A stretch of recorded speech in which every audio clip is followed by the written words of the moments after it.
Hello friends, welcome back to my channel. இன்றைக்கி கொஞ்சம் புளிச்சக்கீரை இருக்குது, இது ரெண்டுத்தையும் பறிச்சிடலாம்.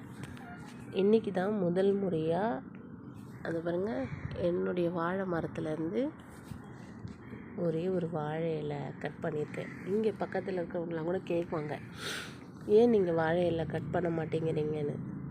சரி, கட் பண்ணலான்னு பார்க்குறதுக்குள்ள அது அப்படியே கிழிஞ்சிரும் டக்குன்னு. இன்றைக்கி தான் கட் பண்ணியிருக்கேன். இந்த கீரையெல்லாம் கொஞ்சம் பறிச்சிக்க போகிறேன்.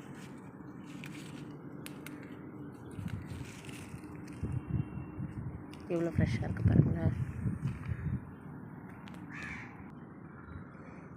நான் இது விதெல்லாம் போட்டு வளர்க்கல, கீரை வாங்கி அதோடைய குச்சியை மட்டும்தான் நட்டு வச்சேன். அதுலேருந்து தான் இப்போ எனக்கு க்ரோத் ஆகிருக்கு. ஃபர்ஸ்ட் டைம் ஹார்வெஸ்ட் பண்ணுறேன்.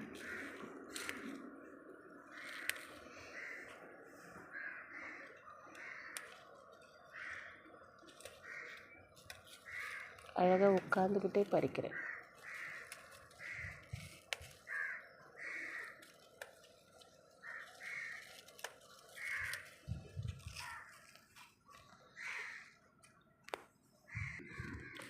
அவ்வளோதான், பறிச்சாச்சு.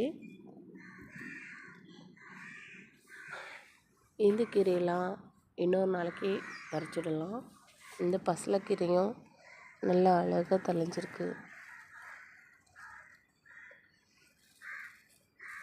இதெல்லாம் விதை அதுவே தானாக விழுந்து முளைச்சி வந்திருக்கு.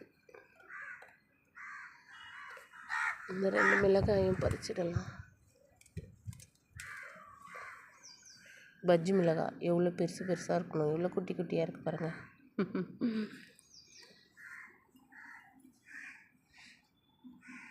Happy gardening friends.